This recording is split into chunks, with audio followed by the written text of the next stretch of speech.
David stepped out of his old pickup truck and took a deep breath of the crisp mountain air. The scent of pine and damp earth filled his lungs. It had been 6 months since he last visited his cabin, and he was looking forward to some peace and quiet, away from the noise of the city, away from deadlines, emails, and the endless cycle of responsibilities. The wooden cabin stood in the clearing, just as he had left it. The roof was still intact, and the windows, though dusty, were unbroken. The place looked undisturbed. But something felt off.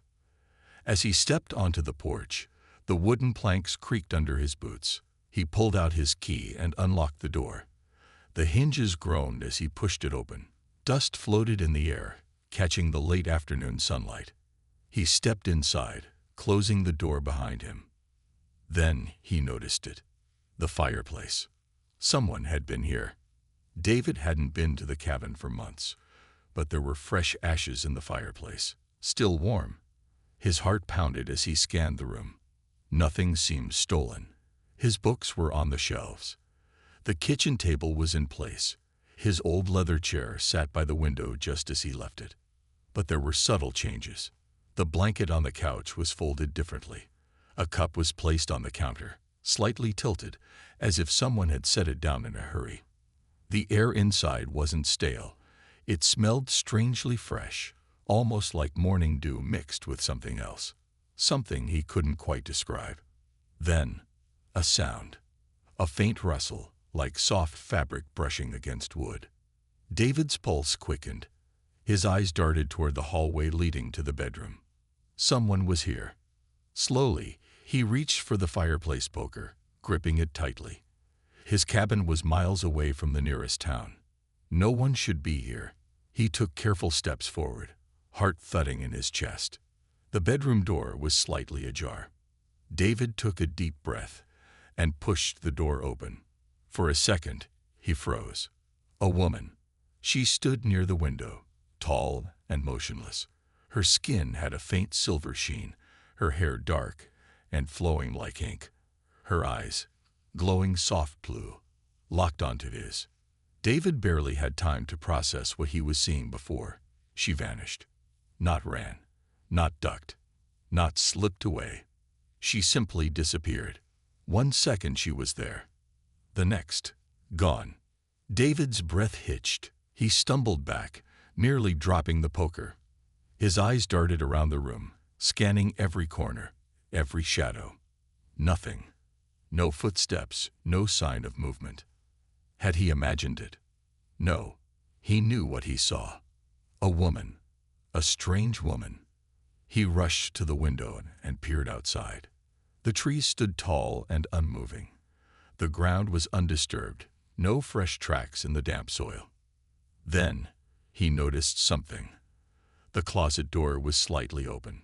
David clenched his jaw. His hands were sweating as he slowly reached for the handle. With one swift motion, he pulled it open. Empty. His breathing slowed. His mind raced with questions. Who was she? How did she disappear like that?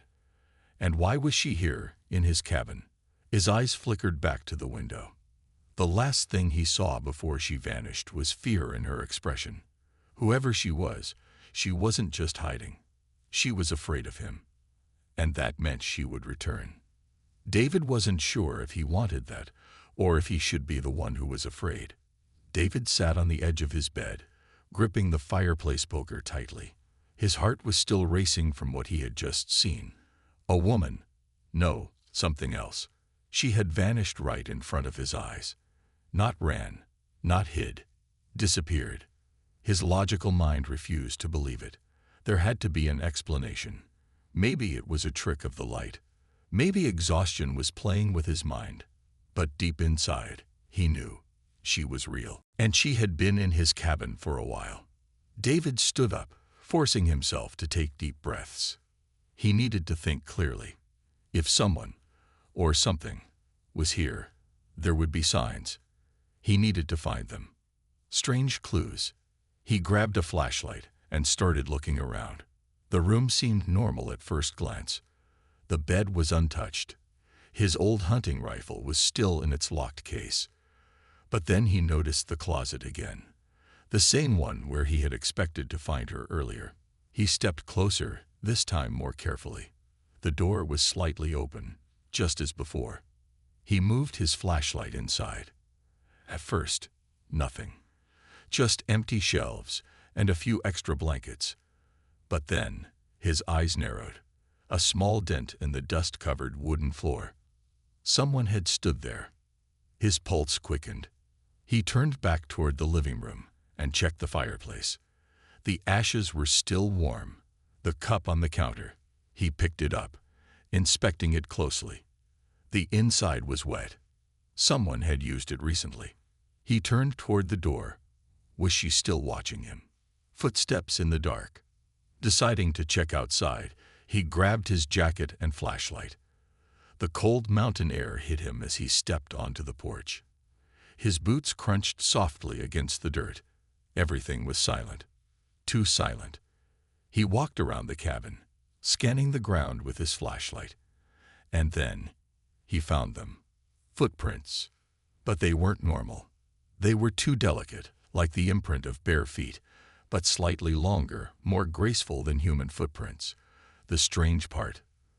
The prints ended suddenly, as if the person had simply disappeared mid-step. David's throat tightened. He aimed his flashlight around, his eyes darting between the trees. The wind rustled the leaves, but there was no movement. He spoke into the darkness. "I know you're out there." No reply. "I'm not here to hurt you," he added, keeping his voice steady. The trees stood still. Nothing moved. Then, just as he turned to go back inside, he heard it. A faint whisper. Soft. Unfamiliar. David froze. Slowly, he turned back toward the woods. The whisper was gone, but he knew what he had heard. He wasn't alone. The silent guest. Back inside, David locked the door and set the fireplace poker next to him as he sat on the couch. His mind was running in circles. This wasn't just a lost traveler. If she could disappear like that, she wasn't human. But she hadn't attacked him. She hadn't stolen anything. In fact, from what he had seen in her eyes, she seemed afraid. Afraid of him. But why? David rubbed his temples. What should he do? Call someone? Who would believe him? He barely believed it himself. The only thing he was sure of, she would come back. He needed to be ready. Reaching into his bag, he pulled out a notebook and a pen. If he was going to figure out what was happening, he needed to keep track of everything. He wrote down what he knew. There was a woman in the cabin. She wasn't human. She could disappear. She had been here for a while. She didn't seem dangerous, but she was scared. She was still nearby. He underlined the last point twice. Then, he did something strange. He turned to a fresh page and wrote, "If you can read this, I won't hurt you. Please don't be afraid." He tore out the page and left it on the table before heading to bed. Maybe she would see it. Maybe she wouldn't. But something told him this wasn't over. The cabin was quiet, too quiet. The kind of silence that felt unnatural, like the world was holding its breath. He sat up, rubbing his face, his mind still foggy from sleep. Then he remembered. The note. His heartbeat quickened. Did she see it? He turned his head toward the table where he had left the note before going to bed. His breath caught in his throat. The note was gone. David's fingers curled into the blanket. He scanned the room, his eyes darting between the dark corners. His fireplace poker was still where he had left it. Nothing looked disturbed. But someone, or something, had been here while he slept. Slowly, he got up and walked to the table. There was nothing there, not even a scrap of paper. His pulse pounded in his ears. Then, he noticed something else. A new note sat on the kitchen counter. It wasn't his paper. It wasn't even from his notebook. It looked different, thin, smooth, and slightly shimmering under the dim light. His hands trembled as he picked it up. The writing wasn't in English. The letters looked elegant but unfamiliar, curving like flowing water. It almost looked handwritten, but the ink shimmered, like it was alive. He swallowed hard. She had answered. A presence in the cabin. David turned around, scanning the room again. His instincts told him he was being watched. "You're here, aren't you?" he said softly, keeping his voice calm. No response. But the air, it felt different, charged with something unseen. He took a deep breath and held up the note. "I don't understand this," he admitted, "but I know you wrote it." Silence. David took a step forward. "I just want to talk." Then the air shimmered, just slightly, just for a second. He saw a faint outline, like a mirage in the heat. A tall, graceful figure stood near the window. He froze. The outline became clearer. It was her. She was watching him. David swallowed hard, but forced himself to stay calm. "It's okay," he said, keeping his voice soft. "I won't hurt you." She didn't move. Her glowing blue eyes studied him carefully, her expression unreadable. Now that he could see her properly, he realized how otherworldly she looked. Her skin had a soft silver hue, like polished metal, but it didn't look hard. It looked smooth, like living silk. Her dark hair flowed over her shoulders, and her slender form seemed almost weightless. She looked both powerful and fragile at the same time. And she was definitely not human. A fragile connection. For a moment, neither of them spoke. The tension in the room was heavy. Then, slowly, she lifted her hand, palm up. David hesitated. Was this a greeting? A warning? He didn't know. But something inside him told him to trust her. He reached out, carefully placing his hand over hers. The second his skin touched hers, a shock ran through his body. Not painful, but powerful. Like a static charge, but deeper, pulsing inside his bones. His vision blurred for a second. Then, words formed in his mind. "You understand." David gasped, pulling back. The connection broke, and the strange feeling vanished. He stumbled, his mind racing. She had spoken, but not with her mouth. He had heard her inside his head. What was that?" he asked, breathing hard. She watched him carefully. Then, in a voice barely above a whisper, she spoke aloud. Language, barrier, weak. Her voice was soft, melodic, but strange, like an echo of many voices in one. "You understand. Little." David's breath caught. She was trying to communicate. He forced himself to stay steady. "You can read my thoughts." She shook her head. "No, not read. Feel. Understand. When touch." David ran a hand through his hair, exhaling slowly. This was insane. He had spent the last day wondering if he was going crazy, and now he was having a conversation with an alien. But the fear he had felt earlier was fading. Now, he only felt curiosity. The fear in her eyes. He took a step closer. "Who are you?" She hesitated, then placed a hand on her chest. "Sarita," she said softly. "Saria," he repeated. The name felt strange on his tongue, but she nodded slightly, confirming it. "Why are you here?" he asked. Her glowing eyes darkened with something he couldn't quite understand. She lowered her gaze, looking, almost ashamed. "Hiding," she said after a moment. David frowned. Hiding? From what? Saria looked toward the window, as if expecting something to appear from the darkness outside. Her voice was barely above a whisper. "From them." A chill ran down David's spine. He didn't know who them was, but he could tell she was terrified. And whatever she was running from, it might be coming for her. He glanced out the window, the forest stretching into darkness. His cabin had once been a place of peace, but now it had become something else. A sanctuary, a hiding place. And now, whether he liked it or not, he was involved. David turned back to Sarita, her luminous eyes filled with silent desperation. "Then we better make sure they don't find you," he said. She looked at him, eyes widening slightly in surprise. For the first time, Her lips curled into the faintest hint of a smile. David had no idea what he was getting himself into. But one thing was certain. He wasn't going to turn his back on her. No matter what came next, David stood frozen, his mind racing. Saria was hiding from someone or something dangerous. He could see it in her eyes, the way she kept glancing toward the window, as if expecting a threat to appear at any moment. The cabin, which had once been his peaceful retreat, now felt like a trap. Saria took a slow step back, her silver skin catching the dim light.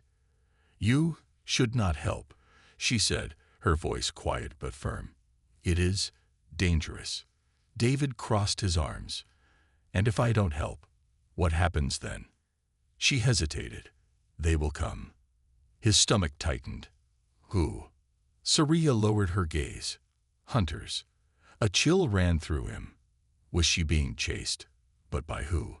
And why? "Are they like you?" David asked. She shook her head. "No. They take." David frowned. "Take what?" She placed a hand on her chest. "Me." Her simple answer sent a wave of unease through him.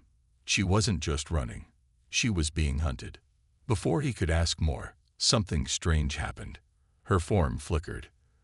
For a brief second, she became transparent, like a ghost. Then, just as quickly, she solidified again.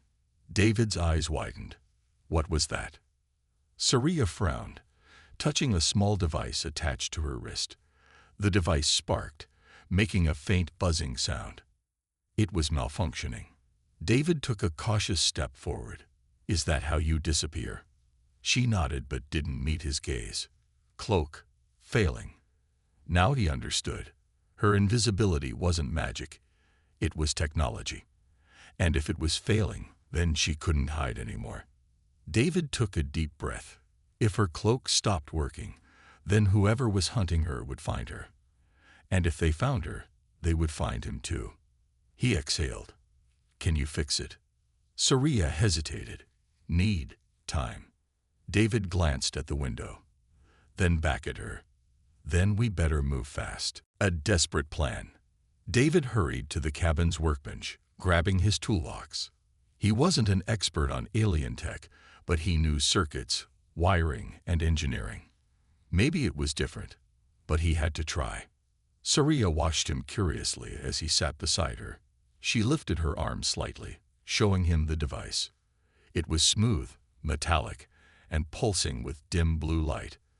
Several cracks ran along its surface, and tiny sparks flickered from a broken seam. "This won't last long," David muttered.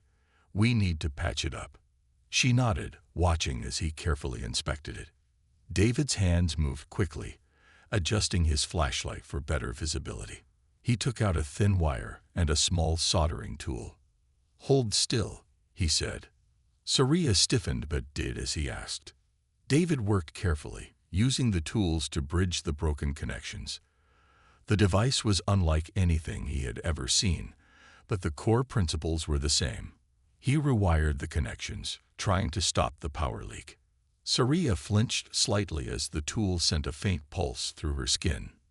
"Does it hurt?" he asked, pausing. She shook her head but said nothing. David continued, biting his lip in concentration. Finally, after a few tense minutes, he made the final adjustment. He leaned back. "Try it now." Saria hesitated before pressing a small button on the device. For a moment, nothing happened. Then, her form shimmered. Her body turned blurry, almost like a heatwave. David let out a breath.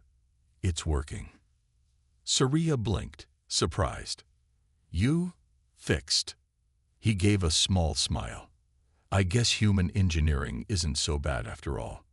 She stared at him for a moment, something unreadable in her glowing blue eyes. Then softly, she said, "Thank you." A warning in the dark. Just as David was about to respond, a sudden loud beep came from Saria's wrist. Her expression changed instantly. "Fear. What is it?" David asked. She lifted her wrist, eyes scanning the small screen on her device. "They close." His stomach clenched. How close? She looked up, her voice barely above a whisper. Very. David's breath caught. The hunters were near. He rushed to the window, heart pounding. The forest outside was dark and silent, but something about that silence felt wrong. He turned back to Saria. Can you hide? She touched her cloak device, but it flickered weakly. Not for long. David thought quickly. Then we need a distraction. She frowned. Distraction. He grabbed an old flare gun from the cabinet. If they think you ran in the opposite direction, maybe we can buy time. Saria studied him. You? Help. David held her gaze. I'm not letting them take you. For a long moment, she didn't speak. Then her expression softened. She nodded. David took a deep breath. They had to act fast. The first sign of the enemy. As they prepared, David stepped onto the porch, loading the flare gun. Then, he saw it. A red light flickered between the trees. It wasn't natural. It wasn't an animal. Someone was out there, watching, waiting. David's grip tightened on the flare gun. It had begun, and there was no turning back. David's pulse pounded in his ears. The red light in the distance flickered again, moving between the trees. Someone, or something, was watching them. Saria stood beside him, barely visible in the dim light. Her breathing was steady, but her eyes showed fear. Is it them? David whispered. She nodded. Hunters. David clenched his jaw. Who were these hunters? Why were they after her? The flare gun felt heavy in his grip. It wasn't a weapon, but it was all he had. He turned to Saria. We can't stay here. If they know where we are, they'll surround the cabin. Saria hesitated, then spoke, her voice barely above a whisper. You run. I stay. David frowned. Not happening. She looked at him, confused. They hunt me. Not you. You escape. David shook his head. If they find you, what happens? Saria lowered her gaze. They take. They use. David's stomach tightened. Use? For what? He didn't know, but whatever it was, she was terrified. No, he said firmly. We both leave. Together. Her glowing blue eyes studied him for a moment. Then, slowly, she nodded. David grabbed his backpack and shoved some supplies inside. Food, a flashlight, batteries, a knife.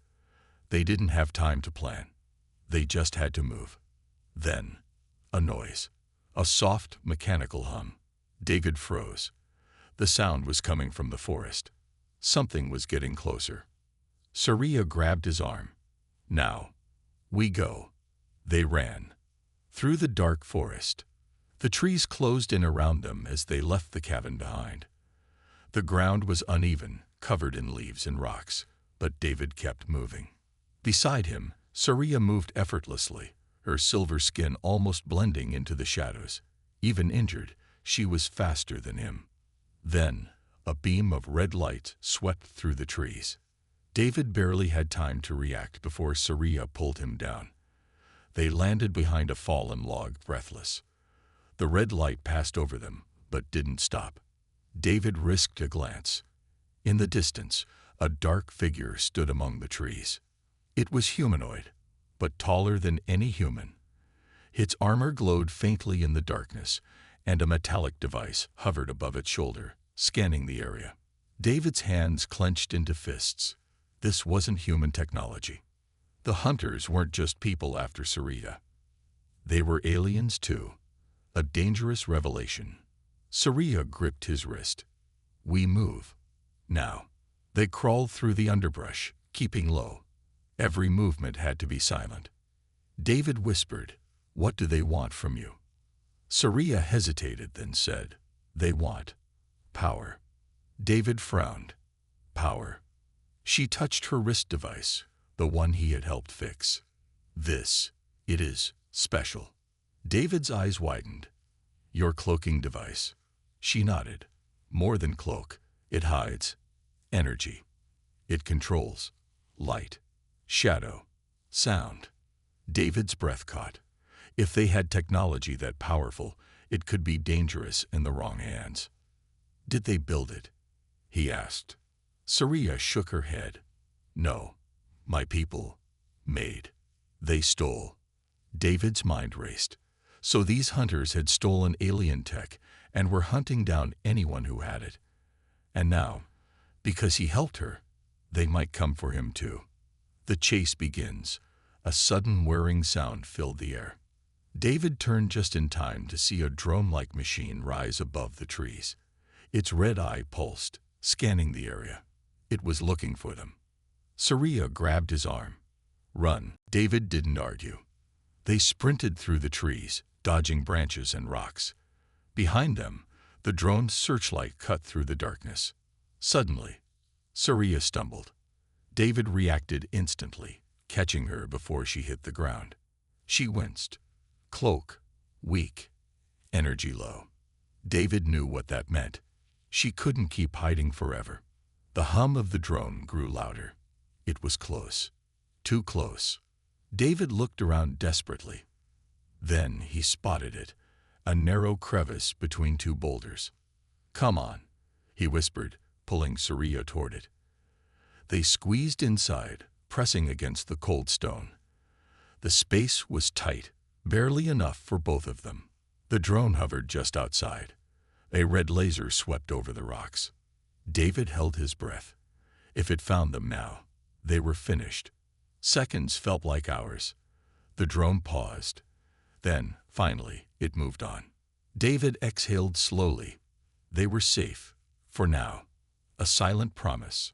Saria leaned against the rock, breathing heavily. She looked at David, her expression unreadable. You? Help. Why? David met her gaze. He didn't have an answer. Maybe it was because she was alone. Maybe it was because he knew what it felt like to run from something you couldn't escape. Or maybe he just couldn't let her face this alone. Finally, he said, because it's the right thing to do. Saria stared at him for a long moment. Then, slowly, she reached out, placing a hand on his. For the first time, she trusted him. But trust wouldn't be enough. The hunters were still out there, and they weren't going to stop. David took a deep breath. They needed a new plan. Because next time, they wouldn't just run. They would fight back. David's breath was still heavy as he leaned against the cold rock inside the narrow crevice. The night air was damp, filled with the distant hum of the alien drone searching for them. His hands were tense, fingers curled into fists. He had never been in a situation like this before. He wasn't a soldier, wasn't a hero. He was just a man who had wanted a quiet retreat in the mountains. And now, he was on the run with an alien fugitive. Saria sat beside him, her silver skin faintly glowing in the darkness. Her breathing was uneven. She was exhausted. Her cloaking device was failing, and without it, she had no way to hide from the hunters. David turned to her. How long do we have before they find us again? She looked at him, then at the device on her wrist. The dim blue light flickered weakly. Not long, she whispered. They track energy. David frowned. Your energy? She hesitated before nodding. Device. Leaves trace. Faint, but they find. David felt a sinking feeling in his stomach. They were leaving a trail. The longer they stayed in one place, the easier it would be for the hunters to find them. We need to get out of these woods, David said firmly. Do you know a place where we can hide? Saria closed her eyes for a moment, as if thinking. Then she pointed toward the east. Mountain pass. Old tunnel. No signals there. David nodded. Then that's where we go. Saria looked uncertain. But you, this is not your fight. David let out a small, tired laugh. It is now. She studied him, her glowing blue eyes searching for something. Then, slowly, she nodded. Then we go. The desperate journey. They moved quickly, staying low as they made their way through the forest. The trees were thick, the path uneven, but David kept going. The air was cold, and the sound of night insects filled the silence. But beneath that, David could still hear the faint hum of drones patrolling nearby. At one point, a shadow moved in the distance. David pulled Scifi behind a large fallen tree. He peered through the leaves. A tall figure stood near the edge of a ridge. David's pulse quickened. The hunter. It wasn't like any creature he had ever seen. It was tall, easily over 7 feet, with sleek, dark armor that shimmered slightly in the moonlight. Its helmet had no eyes, just a smooth, featureless surface. But David could feel that it was looking, scanning. A small, hovering drone floated beside the hunter, emitting a faint red light as it swept the area. David held his breath. If the drone scanned them, it was over. Scifi's hand tightened on his wrist. Her entire body was tense. The hunter took a slow step forward, scanning the ground. Its movements were calm, methodical, like it knew they were nearby. Then it stopped. For a long, terrifying moment, it just stood there. Then it turned away. The drone followed, and within moments, they vanished into the shadows. David exhaled slowly. He turned to Scifi, whispering, "That was too close." She nodded, still shaken. "They know I am near." David swallowed. "Then we need to move faster." The hidden tunnel. They traveled for another hour before reaching the mountain pass. The trail was steep, winding through rocky cliffs and thick vegetation. Finally, Scifi stopped near a large boulder. She pressed her hand against the stone, her fingers glowing faintly. A low hum vibrated through the air. Then, a passageway opened. David's eyes widened. "You didn't mention a secret door." Scifi gave him a small, tired smile. "Not door. Old way. Safe place." David stepped inside, his flashlight illuminating the dark space. The tunnel stretched deep into the mountains, damp and cold. "This will hide us?" he asked. Scifi nodded. "No signals here. No scans." David sighed in relief. For the first time, they had a real chance to rest. But before he could say anything else, Scifi stumbled. He caught her just in time. "Hey, you okay?" She nodded weakly, but her body was trembling. David looked down at her wrist device. The light had faded. "You're out of energy, aren't you?" he asked.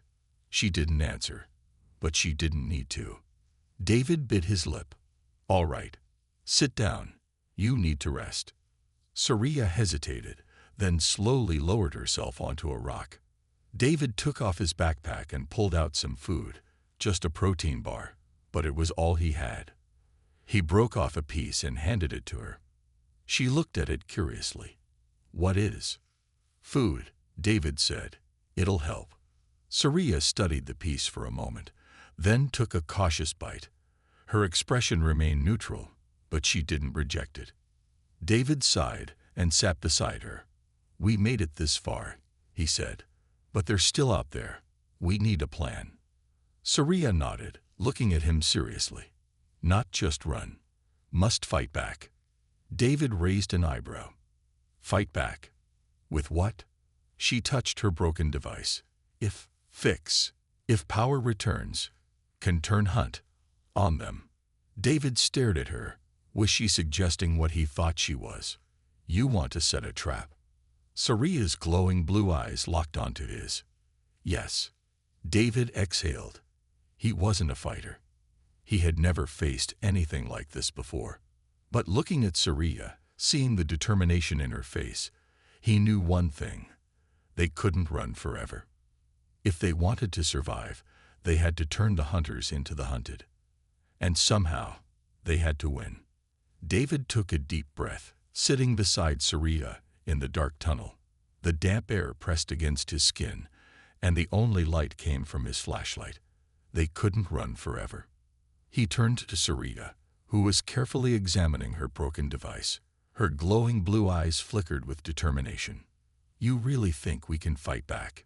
David asked, his voice low. Scifi nodded. "Not fight. Trap." David frowned. How?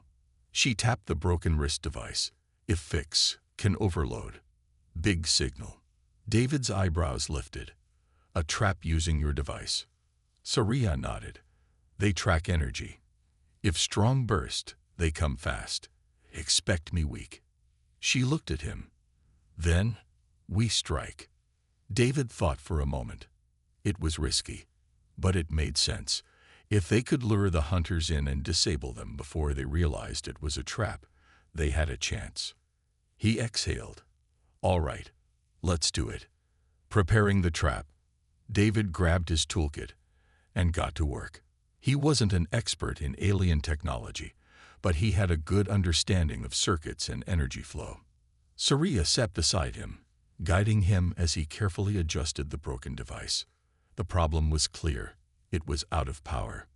David rubbed his chin. We need an energy source. Saria thought for a moment, then pointed at his flashlight. David blinked. You can use that. She nodded. Battery small, but enough to start. David quickly unscrewed the flashlight, removing the battery. Saria connected it to her device, adjusting the internal wiring. The device sparked, then hummed softly. A faint blue light pulsed. David let out a breath. It's working. Saria looked at him. Now, we wait. The hunters arrive. They didn't have to wait long. Less than 20 minutes later, the tunnel walls vibrated with a low mechanical hum. David's breath caught. They were coming. Saria's device pulsed brighter, sending out the energy signal. Then, footsteps. Heavy, slow, coming closer. David tightened his grip on the flare gun. It was all he had. He wasn't a soldier, but he wasn't going to let them take Saria. Saria took a deep breath, pressing a few buttons on her device. 3, maybe 4, she whispered. David's heart pounded. 4 hunters. Could they handle that? He peeked out of the tunnel entrance. 3 armored figures were making their way through the forest, moving toward the energy signal. Their tall, dark forms moved like shadows, scanning the area with red-lit drones hovering beside them. David's fingers curled around the trigger of the flare gun. Then the first hunter stepped into the tunnel.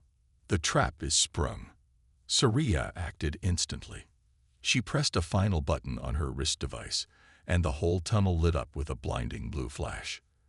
The nearest hunter staggered, its body jerking as the energy pulse disrupted its systems.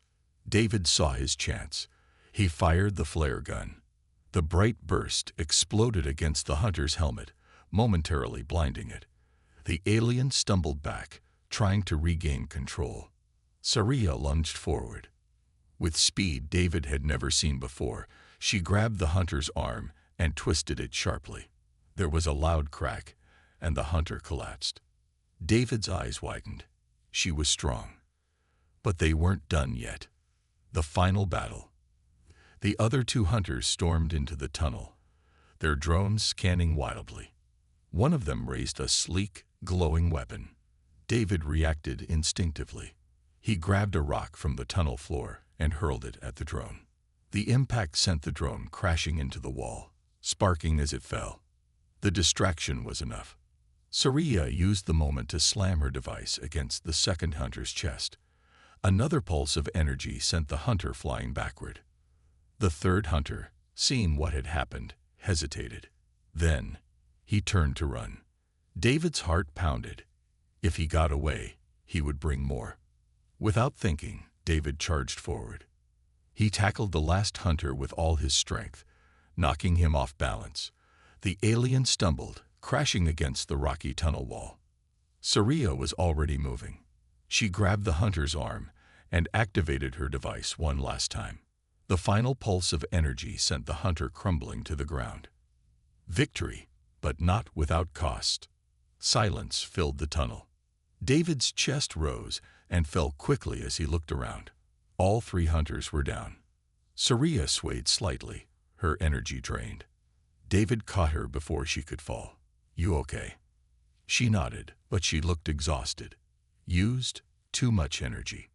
David exhaled in relief. We did it. But before he could celebrate, A distant sound echoed in the air.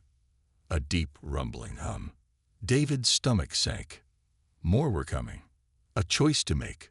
Saria's hand clenched around David's arm. No time. We leave. David swallowed hard. Where?